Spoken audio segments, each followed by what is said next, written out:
Contrary to popular belief, the biggest benefit of QD-OLED is not its true RGB additive approach without the need for white subpixels, not its wider color gamut, not its higher color luminance, not its cleaner near-black performance, but the fact that it fosters healthy competition in the OLED space, and there's no better example to illustrate this than the LG C4. Let me explain. For years, the HDR peak brightness figures of LG's C-series OLED TVs have not seen any significant increase, usually hovering between 600 and 800 nits on a 10% window after calibration to D65 white point. However, on the newest 65-inch C4 OLED, HDR peak brightness measured around 1000 nits using the same methodology and close to 200 nits full field, even though the TV is not equipped with a brighter microlens array or MLA OLED panel. This is clearly LG's response to Samsung's S90C mid-range QD-OLED TV that already delivered the sort of light output last year. And at the end of the day, it's consumers like you and me who will benefit from the brighter and more impactful HDR performance of the C4, which came ever closer to matching the HDR presentation of a Sony BVM-HX310 mastering monitor, especially after Calman AutoCal calibration to improve the PQ-EOTF and HDR color saturation tracking. Like all LG OLEDs we've tested in recent years, the C4 adapted its HDR10 tone curve to max CLL metadata to preserve more specular highlight detail in high-nit HDR content. You can use the sliders in the new professional submenu to adjust the HDR10 tone mapping manually for 1000, 4000 and 10,000 nit mastering, but it's best to leave these alone if you don't have a meter or don't know what you're doing. DCI-P3 color gamut coverage came in at 99% in UV terms, whereas Rec 2020 coverage was 76%, as expected from a WBE OLED panel supplied by LG Display. SDR color accuracy was outstanding on our review sample in the most accurate filmmaker mode from factory once energy saving was disabled, with an average delta error of less than 1, and no inaccuracies exceeding the humanly perceptible threshold of delta error 3. Note that the default OLED pixel brightness value of 80 in SDR filmmaker mode yielded a peak white of more than 280 nits with all eco settings disabled, so you may want to manually lower the TV's brightness for a more comfortable viewing experience in a dimly lit room.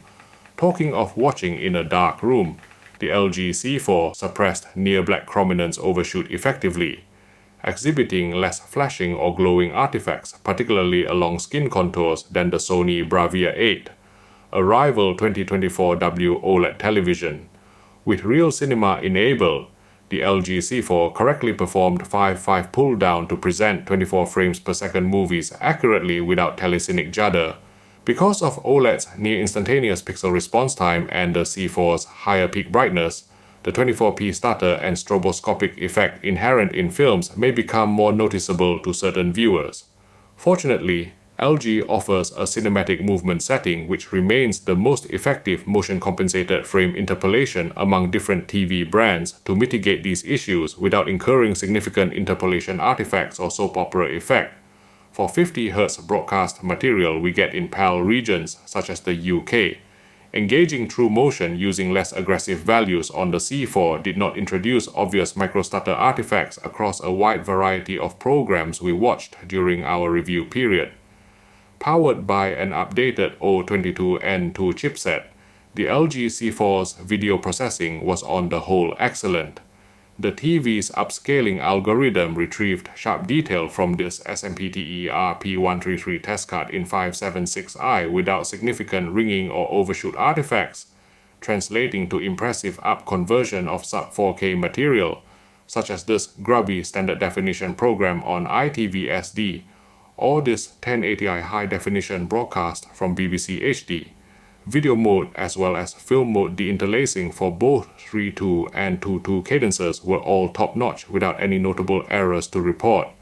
In terms of native 10-bit gradation, there's some posterization in the skies of The Martian, which could be suppressed effectively by engaging smooth gradation, although because the medium and high settings would also scrub away more fine detail, We wouldn't advise going higher than the least aggressive setting of low.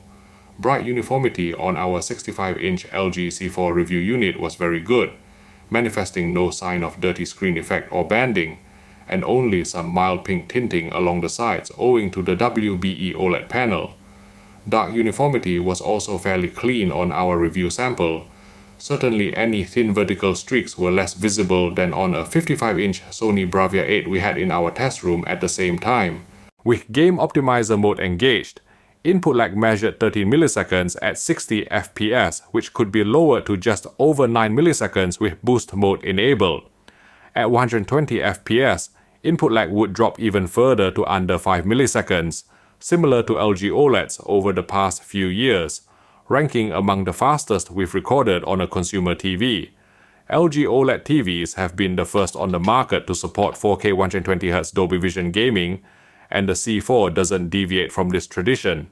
However, Dolby Vision Game Optimizer mode was still over-brightened versus PQ out of the box, so we'd rather disable Dolby Vision for gaming on the Xbox Series X and just play in HDR10 with source-based tone mapping set correctly.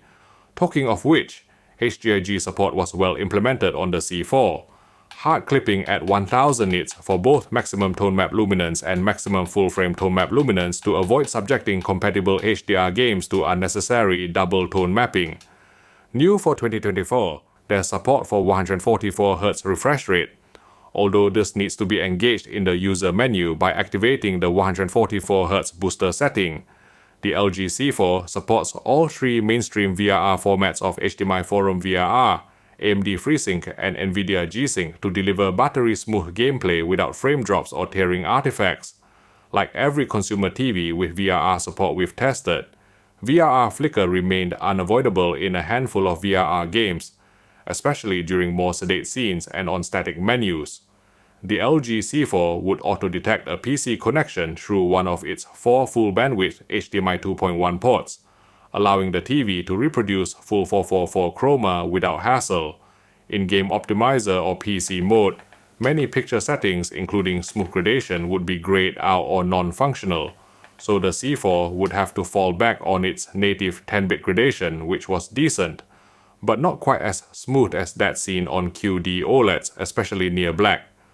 Unlike the flagship LG G4 with next-gen MLA panel and new O24 chipset, the dynamic HDR color boosting algorithm is not available in Game Optimizer mode on the C4, causing brightly saturated colors to look more muted should you require the lowest latency for playing HDR games. Sound quality was well balanced, with decent bass and dialogue clarity for day-to-day viewing.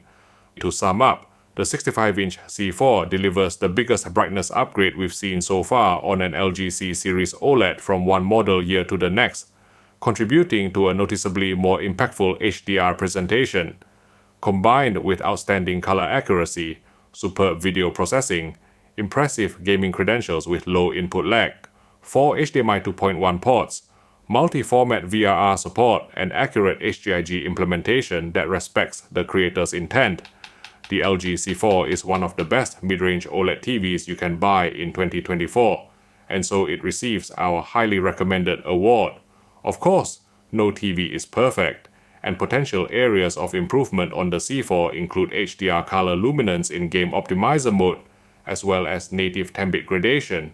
If you're not sure whether the LG C4 is the right TV for you, one place where you can get good advice is at Richer Sounds, a trusted British AV retailer with more than 50 stores in the UK, who provides 6-year warranty on the vast majority of TVs if you join the company's VIP club. You'll get the best deals through cheaper VIP exclusive in-store only prices, complimentary gifts or freebies, so go visit your local Richer Sounds store or call telesales for your next TV purchase. Thanks again for your support. Okay, if you're considering buying the LG C4, you may wonder if you should get the Sony BRAVIA 8 instead. To help you make up your mind, I've done a side-by-side comparison of the LG C4 versus the Sony BRAVIA 8, so go watch the video by clicking here.